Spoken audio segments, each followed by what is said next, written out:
Teachers forum उतपुर तरफ आज master Bashir Ahmad पाल सबकदोशी हवाले अलविदाई तकरीबी साज कर आमुत यथ मज जोनस से तोलुक थवन वाले वस्तादो शिरकत कर अत मौके पे बशीर अहमद पाल खदमात गशन आय तत वन आमुत वस्ताद कौमुक मेमार आसन तो अस पज बशीर अहमद पाल खदमात मद्देनजर थवित पन फरज अंजाम दिन।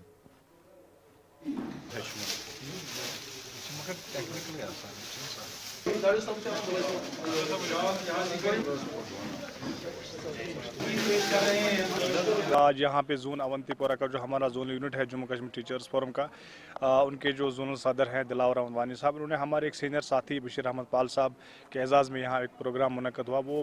हाल कुछ ही दिनों में महकमा तालीम से सबकदोश हो रहे हैं और साथ ही साथ इस प्रोग्राम का एक और पहलू भी यहाँ था टीचर्स को सेंसिटाइज़ करना, क्योंकि अब विंटर कोचिंग भी महकमा तालीम में शुरू हो रही है और महकमा तालीम में जो NEP 2020 जो हाल ही में राइज हुआ है उससे कैसे टीचर्स बच्चों तक तालीम के नूर को पहुंचाए, उस तरह से भी टीचर्स को यहाँ पे सेंसिटाइज किया गया। जम्मू कश्मीर टीचर्स फोरम का नारा यही है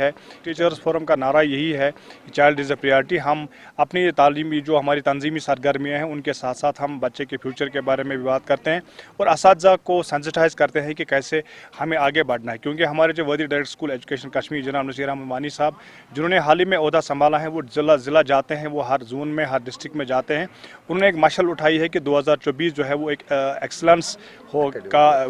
बड़ा उसमें बड़ा चढ़ा कि वो टीचर्स के पास जाते हैं, लोगों के पास जाते हैं और महकमे की जो खूबियां हैं वो लोगों को तक पहुंचाते हैं। और उनका नारा है कि 2026 एक बेहतरीन तालीमी साल होगा, तो उसी कड़ी को हम भी साथ साथ साइड बाय साइड चलाते हैं और टीचर्स को सेंसिटाइज करते हैं ताकि आने वाला तालीमी साल जो हमारा है वो एक शानदार तालीमी साल हो, जो नताइज 2025 में रहे वो इम्प्रूव हो और आने वाला जो साल होगा वो महकमा तालीम में काम कर रहे हैं बच्चों के लिए उनके मुअस्सर मुस्तक़बिल के लिए और बेहतरीन साल साबित हो जाएगा। जैसा आप जिक्र करते हैं, ब्रिज कोर्स का एक हुक्मनामा आया है जो डाउनलाइन ऑफिसर्स को फॉरवर्ड किया गया है, जिसमें ये कहा गया है कि जून 2018 से लेकर अगस्त 2023 तक जो लोग महकमे में लगे हैं, जो प्राइमरी स्कूल टीचर्स हैं, उनको एक ब्रिज कोर्स से गुजरना है। मैं आपके माध्यम से मैं अपने पावर कॉरिडोर्स को ये बताना चाहूँगा कि हम ऑलरेडी BEd करके हैं, M.Ed करके हैं, हमने प्रोफेशनल डिग्रियाँ ली हुई है और यहाँ पर जो टीचर रिक्रूटमेंट पॉलिसी है वो ये यहाँ पे इम्प्लीमेंट होता ही नहीं है, क्योंकि अगर हम जम्मू कश्मीर से बाहर देखेंगे वहाँ प्राइमरी स्कूल टीचर अलग उनको रखा गया है, मिडिल स्कूल के लिए अलग टीचर है, हायर सेकेंडरी हाई स्कूल के लिए अलग टीचर है, यानी उनकी रिक्रूटमेंट बिल्कुल डिजिग्नेटेड होती है कि किसको किस स्कूल में पढ़ाना है। यहाँ पर टीचर का एक ही कैडर है, वो जनरल लाइन टीचर, सब इसी कैटेगरी में आते हैं, इसलिए ये रूल यहाँ पे इम्प्लीमेंट नहीं होता। आपके माध्यम से मैं असातिज़ा साहिबान को गुजारिश करना चाहूँगा, हाँ we are in touch with the administration. इंशाल्लाह ताला जो असातिज़ा की इज़्ज़त नफ्स के साथ अगर कहीं खेला जाएगा तो जम्मू कश्मीर टीचर्स फोरम की लीडरशिप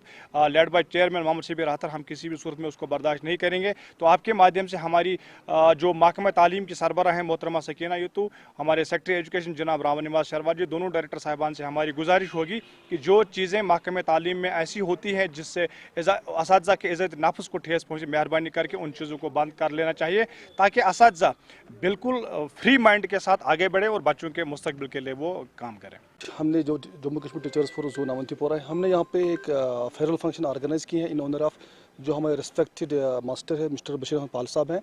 वो 31 को वो रिटायर हो रहे हैं, तो उसी के एजाज़ में आज टीचर्स फोरम ने यहाँ पे एक एजाज़ी तकरीब उसके ऑनर में ऑर्गेनाइज़ की है। मैं आपको बताना चाहता हूँ कि जो ये पाल साहब हैं सर, ये एक डायनामिक टीचर हैं, डायनामिक टीचर थे, क्योंकि उसका जो कंट्रीब्यूशन है पिछले तकरीबन 35 साल से वो महकमा तालीम में काम कर रहे हैं। सर वो एक ऐसा टीचर है कि जो हर एक मतलब जो बाकी उस्ताद भी उसको पसंद कर रहे हैं, बच्चे भी उसको पसंद कर रहे हैं और उसका जो आज का जो रिटायरमेंट है, मैं कह सकता हूँ कि ये हमारे डिपार्टमेंट के बड़ा एक खला होगा, एक वाइड होगा और उसकी गैप को फिल करना बड़ा मुश्किल है, क्योंकि वो बच्चों को कॉम्पिटेंसी बेस्ड एजुकेशन देता था। वो बच्चों को एजुकेशन के साथ साथ जो मॉरल वैल्यूज़ है, एटिकेट्स है, उसकी जो कोशिश यही रहती थी कि मेरा जो बच्चा है उसकी होलिस्टिक डेवलपमेंट।